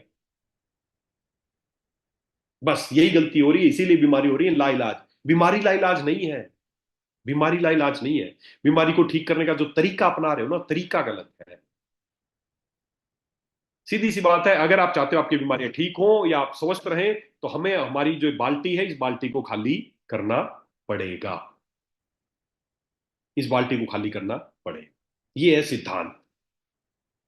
आपके घर में रसोई में एक बाल्टी है, उसमें कचरा डालते रहो 2-3 दिन। 2-3 दिन हो सकता है काम चल जाए, लेकिन जब उसकी कैपेसिटी पूरी हो जाएगी काम चलने की, तो स्मेल आने लगेगी, सड़ने लगेगा। जैसे सड़े, उसमें परफ्यूम छिड़कना शुरू कर दो, ठीक हो जाएगी क्या समस्या? उसमें और मक्खी मच्छर पैदा होने शुरू हो जाएंगे, सड़ने लगेगा। काला हीट छिड़क दो, लाल हीट छिड़क दो, ठीक हो जाएंगी क्या समस्या? नहीं होंगी। आपका जवाब यही होगा, नहीं हो सकती। तो शरीर के साथ ऐसा क्यों कर रहे हो? जब शरीर के अंदर जब चीजें सड़ने लगती हैं, उसकी वजह से हमें लक्षण आने लगते हैं। किसी को गैस बनती, किसी को दर्द होता है, किसी को बीपी होता है, किसी को थायराइड, तो उन लक्षणों का काला हिट लाल हिट दवाइयां क्यों छिड़कने लगते हो? यही गलती कर रहे हो। अगर आप चाहते हो आपकी बीमारी ठीक हो, तो सीधा सा फंडा एक ही है कि हमें बाल्टी को भरना नहीं है, बाल्टी को खाली करना है। और जो व्यक्ति बीमार हो गए हैं, तो सीधी सी बात है, उनकी बाल्टी भर गई। उनको तो खाली करनी ही करनी है। लेकिन जो अभी स्वस्थ है, स्वस्थ का मतलब यही है कि अभी तक उनकी बाल्टी भरी नहीं है, प्रोसेस में है, भर रही है। जिस दिन भरेगी वो भी बीमार पड़ जाएंगे। तो क्या खाली जो बीमार व्यक्ति उनको ही बाल्टी खाली करनी चाहिए? जो स्वस्थ है वो इंतजार करेंगे कि किसी दिन मेरी बाल्टी भर जाएगी, बीपी होगा, कैंसर होगा, उस दिन बाल्टी को खाली करूंगा। उनको इंतजार करना चाहिए इस चीज का, या समय समय पे बाल्टी को खाली कर देना चाहिए? आप सभी का मानना यही होगा कि हमें समय समय पे बाल्टी को पहले ही खाली करते देना चाहिए, ताकि बीमारी के लक्षण ही ना आए। और बीमारी के लक्षण ना आए उससे पहले ही आप बाल्टी को खाली कर दें, तो आप कभी बीमारी नहीं पड़ेंगे। तो इसलिए कह रहा हूं, जो व्यक्ति बीमार हो चुके हैं, उनको भी बाल्टी को खाली करना है कंपलसरी, क्योंकि उनकी तो कैपेसिटी पूरी हो चुकी है। जिनकी बाल्टी अभी नहीं भरी है, उनको वैसे ही खाली कर देनी चाहिए, ताकि उनको कभी बीमारी ना हो। दोस्तों, अगर आप समय समय पे शरीर को, रोजाना शरीर को बाहर से धोते हो, रोजाना शैम्पू करते हो, रोजाना साबुन लगाते हो, अगर आपके अंदर का दिखा दूं ना मैं, कैमरा डाल के अंदर से कैसे हो, तो अपने आप से नफरत हो जाएगी आपको। सड़े हुए अंदर से, साले आते गंदी सड़ी हुई हैं।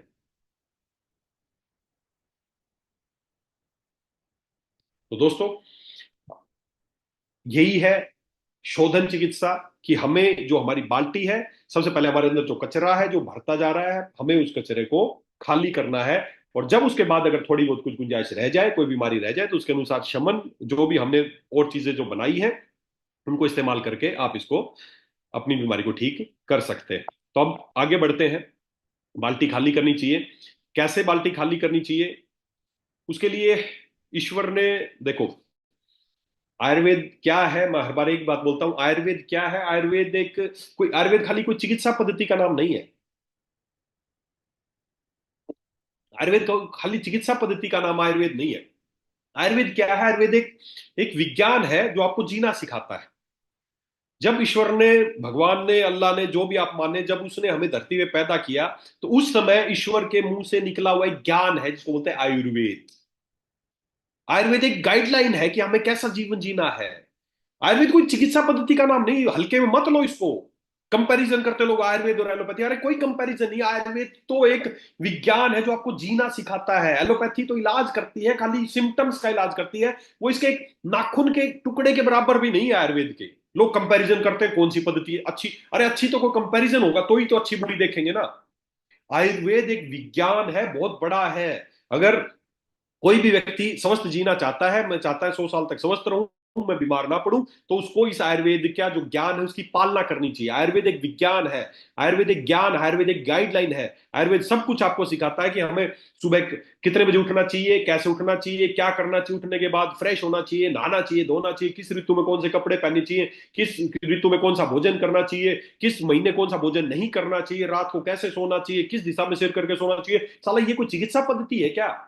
ये तो आयुर्वेद एक जीवन जीने की कला है, ये कि आपको कैसा जीवन जीना चाहिए, उसका नाम है आयुर्वेद।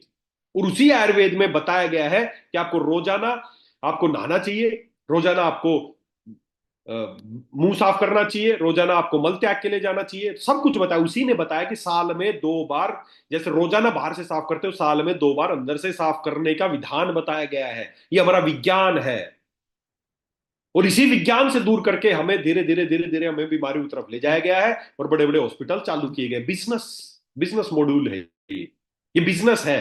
कि इनको, जो इनकी गाइडलाइन है, भाई गाइडलाइन में आपके घर में बच्चा है, पैदा हुआ, उसको अभी नहीं पता कि कैसे रहना चाहिए, लेकिन आप उसको सिखाते हो कि सर्दियों में गर्म कपड़े पहनने चाहिए, सिर पे टोपा उड़ना चाहिए, करना चाहिए। आप एक गाइडलाइन देते हो उसको कि रात को सो जाना चाहिए, दिन में खेलना चाहिए, अगर वो धूप में नहीं जाना चाहिए ज्यादा, रात को ज्यादा ठंड में नहीं खेलना चाहिए, एक गाइडलाइन है। आपने उसको गाइडलाइन दी, अगर वो गाइडलाइन फॉलो नहीं करेगा तो सीधी सी बात है, बीमार पड़ेगा।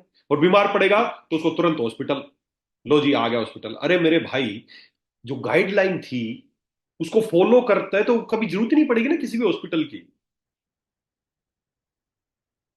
किसी हॉस्पिटल की जरूरत नहीं है हमें। बस इसीलिए जरूरत पड़ेगी आपकी जो गाइडलाइन है, जो ईश्वर ने आपके लिए गाइडलाइन बनाई थी, आप उसको फॉलो नहीं कर रहे हैं। और उसी गाइडलाइन में बताया गया कि साल में 2 बार हमें शरीर को अंदर से शोधन करना चाहिए, किसी भी हालत में। ऑप्शन नहीं कि करूं या ना करूं। और करेंगे कैसे, उसका समाधान सीधा सा है। जैसे ईश्वर ने जो गाइडलाइन बनाई है ना, आयुर्वेद में, मेरे पीछे आयुर्वेद की किताबें रखी हैं, बड़ी बड़ी किताबें रखी हैं। ये चरक संहिता है, ये सुश्रुत संहिता है, ये वाग्भट संहिता है, ये सारी जो भी मेरे पीछे किताबें रखी है ना, इन सब किताबों में यही बताया गया है, सब कुछ बताया गया है कि मुंह को कैसे साफ करो, बालों को कैसे साफ करो, सभी चीजों का समाधान बताया गया है। आयुर्वेद में सब बताया गया है। और उसी आयुर्वेद में कुछ ऐसी जड़ी बूटियां का जिक्र भी किया गया है, कुछ ऐसी चीजों का जिक्र किया गया जिनको इस्तेमाल करके, जैसे मुंह को साफ करते हो उसके लिए नीम की दातुन, बबूल की दातुन, मिसवाक, लौंग, ये सब बताया गया। उसी तरह अंदर से साफ करने के लिए भी कुछ चीजों का जिक्र किया गया है। और जिस आदमी का मैं जिक्र कर रहा था ना, जिसका नाम मैं बात कर रहा था, जिसको ओल्ड टॉम भी बोलते हैं, या उसको उसको थॉमस पर, जो 152 साल तक जिंदा रहा। जब वैज्ञानिकों ने उसके अंदर से जांच की तो पाया कि 152 साल तक क्यों जीवित था, क्यों इतना ये एक्टिव रहा, क्यों ये कभी बीमार नहीं पड़ा, तो उसका एक ही रीजन पाया कि इसका जो अंदर का कोलोन था वो बिल्कुल साफ था, स्वस्थ था। तो उन्होंने स्टेटमेंट दिया कि आप कितनी लंबी उम्र तक जियोगे निर्भर करता है आपकी आंतें कितनी साफ और स्वस्थ है।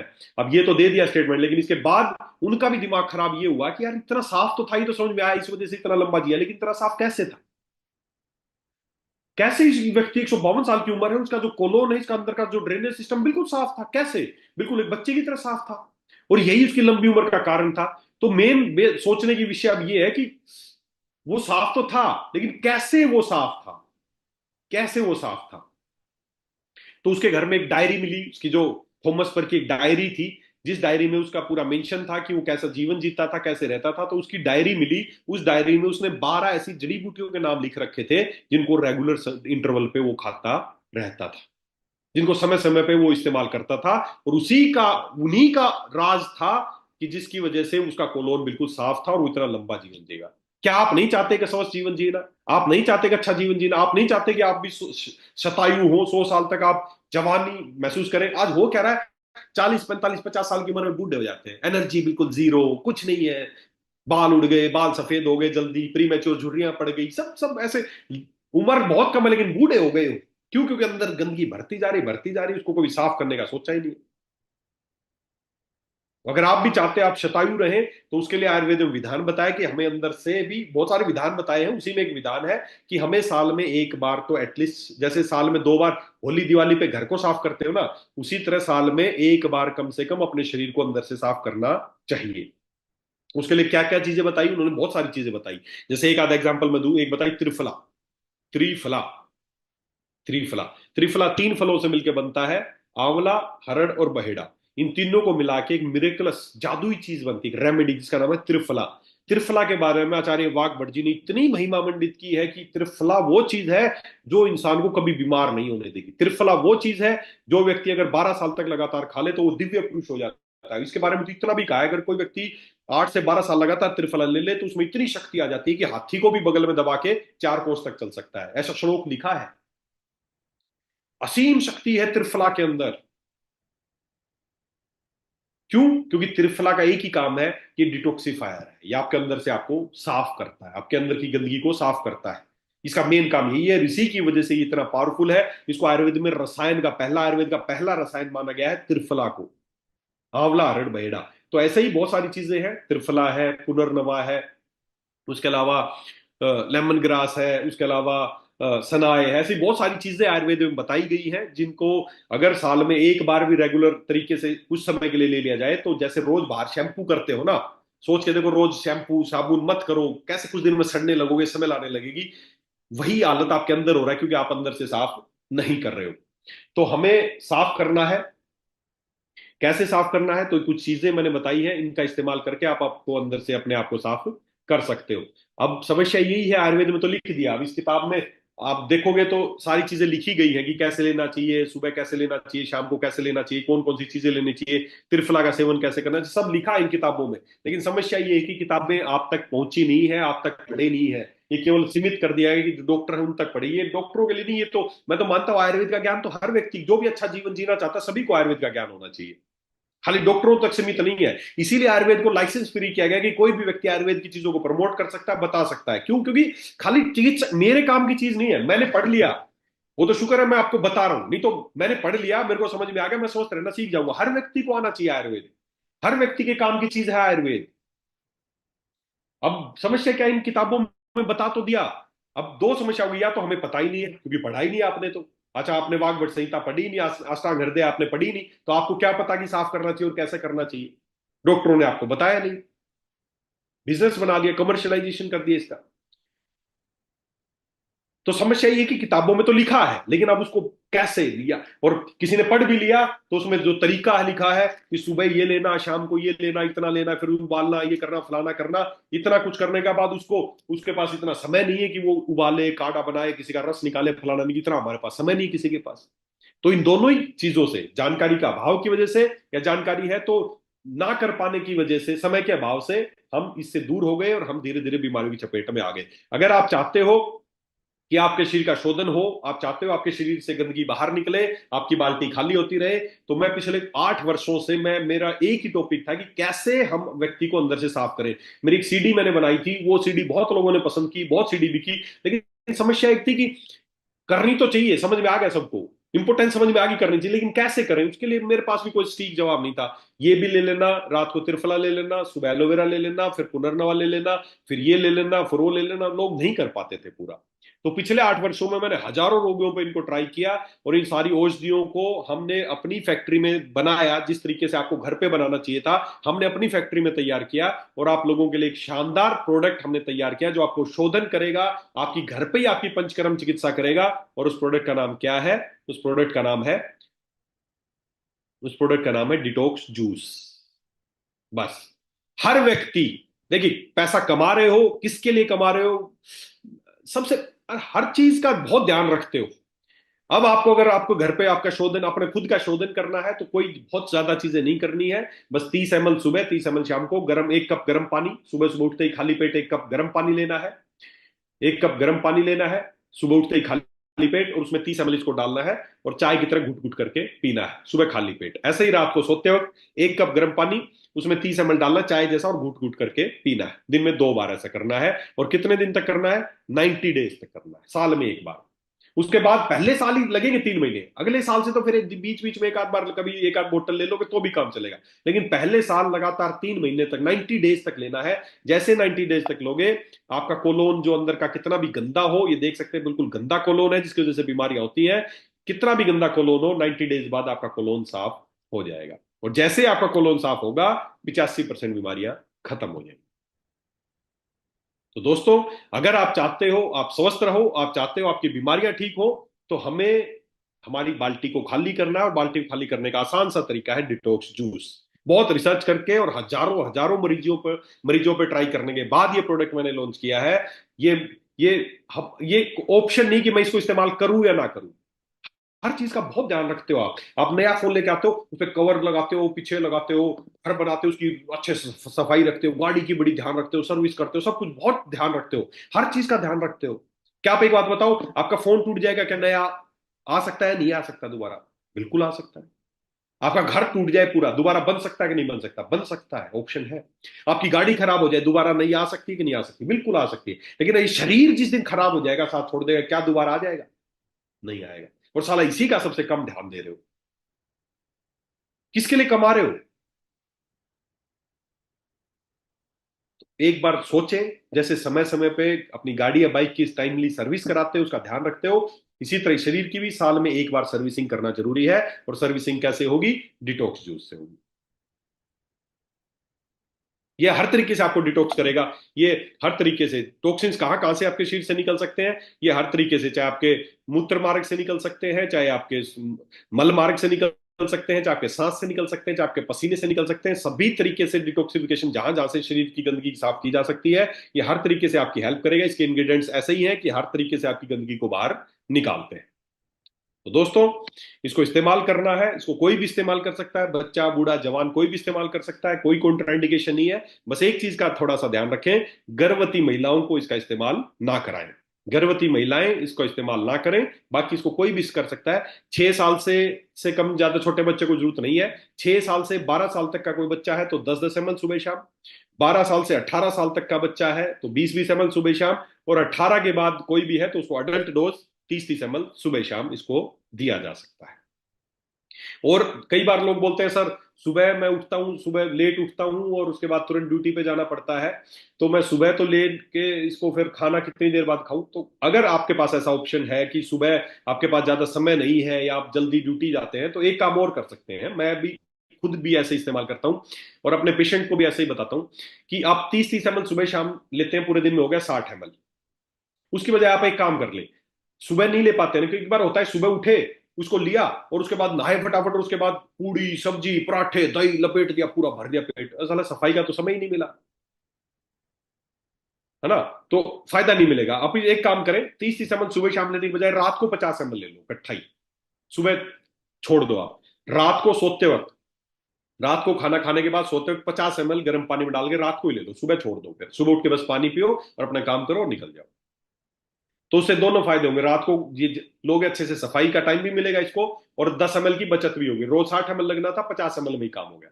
तो रात को 50 ml लेके भी आप इसको इस्तेमाल कर सकते हैं। दोनों ऑप्शन आपके पास, 30 ml सुबह शाम या रात को 50 ml आप इसको ले सकते हैं। तो गर्म पानी लेना, बिल्कुल चाय जैसा गर्म, और घूट घूट करके पीना, एकदम घटाक जैसी नहीं पीना है। और फायदा बढ़ाना चाहते हो तो इसमें आधा नींबू भी डाल लें, जब पानी और ये डालें और आधा नींबू डाल लेंगे और फिर उसको पियेंगे तो और जल्दी इसके फायदे बढ़ जाएंगे। तो इस तरीके से आप अपने शरीर को डिटॉक्स कर सकते हैं। इस तरीके से आप अपने शरीर को डिटॉक्स कर सकते हैं। और मैं फिर वही बात बोलूंगा कि ऑप्शन नहीं कि मैं करूं या ना करूं। मैं ये नहीं पूछूंगा कितने लोगों से कौन कौन करेंगे। करना चाहिए, कंपल्शन है, ये करना चाहिए। जो भी लोग चाहते हैं, मैं समझ रहा हूं, तो उनको ये करना चाहिए।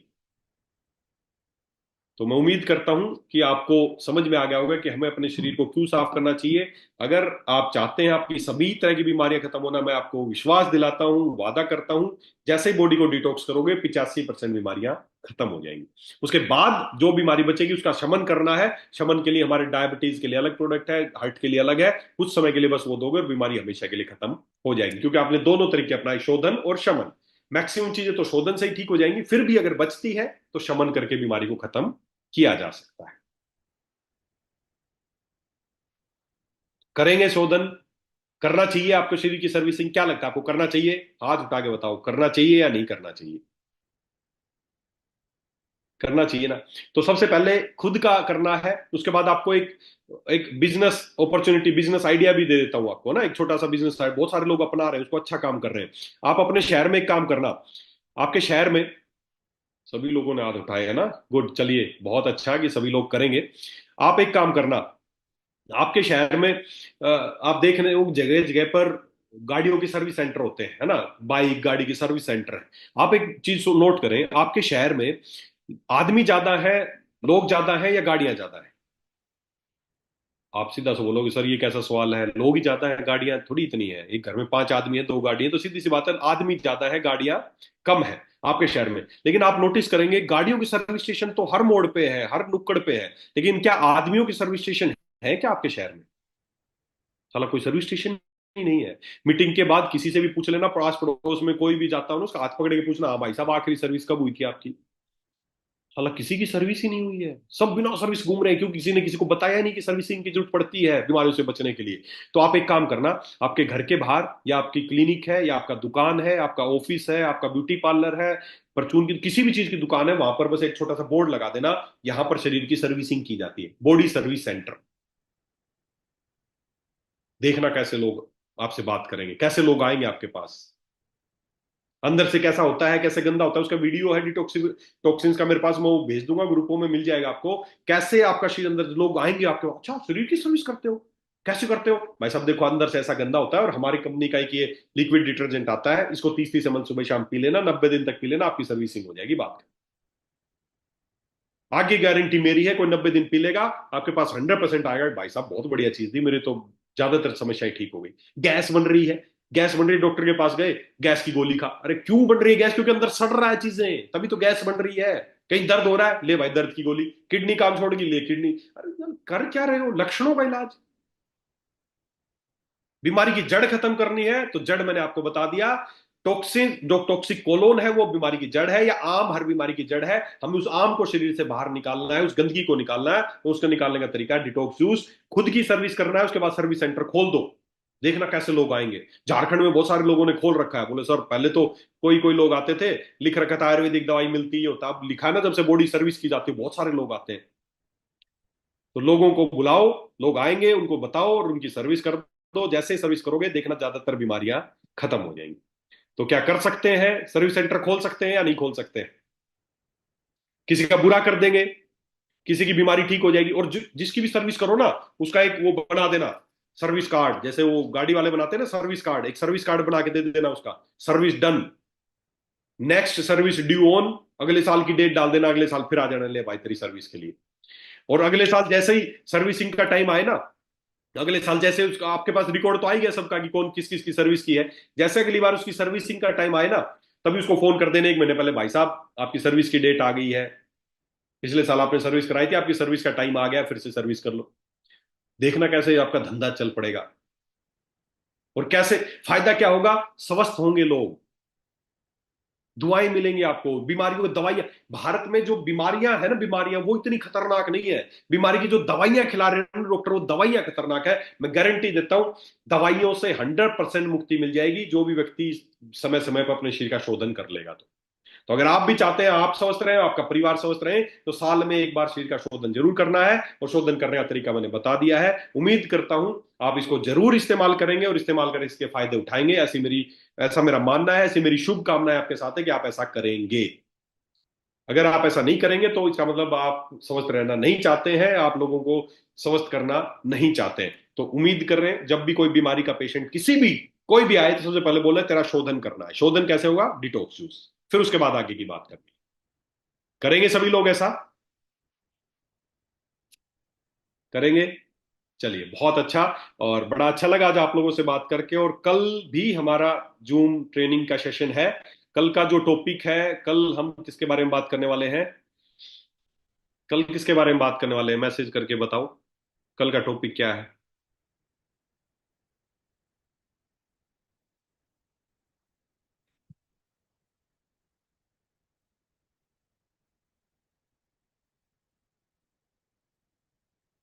Heart, heart, heart, piles, piles किसने लिखा भाई? लकवा नहीं भाई, यूरिक एसिड नहीं भाई, आगे अच्छा आप सजेशन दे रहे हो। कल कल का टॉपिक क्या है जो ऑलरेडी फिक्स है हमारा? कल हम दिल की बीमारियों के बारे में बात करेंगे। बिल्कुल सही है, बहुत सारे लोगों ने सही आंसर दिया, हार्ट के बारे में। दोस्तों आज भारत में सबसे ज्यादा जो मौतें हो रही है, समझना कितना इंपॉर्टेंट टॉपिक है कल का, उसके विषय में समझना। आज भारत में सबसे ज्यादा जो मौत हो रही है वो दिल की बीमारियों की वजह से हो रही है। भारत में नंबर 1 पे है ये आज मौतों का। एक ऐसी ऐसी महामारी है ये, कल करूंगा इसके बारे में बात। एक ऐसी महामारी है जो दबे पांव आपकी तरफ बढ़ रही है। आप में से, हम में से किसी का 1 मिनट का भरोसा नहीं कि 1 मिनट बाद हम जिंदा रहेंगे नहीं, इतनी भयंकर महामारी है। आंख बंद कर लेने से अंधेरा नहीं होगा, समझ लेना इस बीमारी को, बड़ी खतरनाक बीमारी है, बहुत खतरनाक बीमारी है। भयंकर तरीके से लोग हो रहे, डेली का न्यूज़पेपर में आज 28 साल का मर गया, 24 साल का बच्चा मर गया, आज ये हो गया, 40 साल का आदमी मर गया। बहुत ही खतरनाक एक ऐसी महामारी है ये, कोरोना से भी खतरनाक महामारी है। जैसे कोरोना में वैक्सीन का इंतजार कर रहे थे ना, जैसे कोरोना में वैक्सीन का इंतजार कर रहे थे, उसी तरह हमें इसका भी कोई समाधान करना पड़ेगा, नहीं तो बहुत खतरनाक बीमारी है। दोस्तों डेली मेरे पास कितने फोन आते हैं कि अचानक जी रिश्तेदार था, काम कर रहा था, चलते चलते गिरा और मर गया। बहुत खतरनाक बीमारी है, आपके आस पड़ोस में भी आपने सुना होगा। तो कल उसी विषय पे हम बात करेंगे, उसी विषय पे बात करेंगे कि क्या है ये हार्ट डिजीज और क्यों बढ़ती जा रही है और इनको रोकने का क्या समाधान है। अगर आप भी चाहते हैं कि इस तरह की बीमारी आपके, ईश्वर ना करे, हमारे परिवार में से किसी के साथ भी, हमारा पूरा वेदालेक्स परिवार है, या किसी को भी ऐसी समस्याएं ना आए, तो कैसे ना आए, खाली सोच लेने से ऐसा नहीं होगा कि ना आए, क्यों ना आए, उसके बारे में हमें कुछ काम करना पड़ेगा। और कल इसी विषय पे बात करेंगे। और उम्मीद करता हूं कल आपके लोगों की संख्या आज से डबल होनी चाहिए।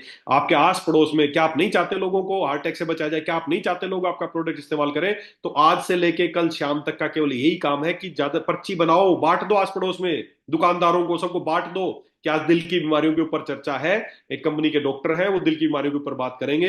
तो शाम को 7:30 बजे सुन लेना, ताकि आपको भी कभी दिल की बीमारियों से समस्या जैसी चीजें आपको नहीं आएंगी। तो क्या जोड़ सकते हैं कल ज्यादा से ज्यादा लोगों को? जोड़ना चाहिए।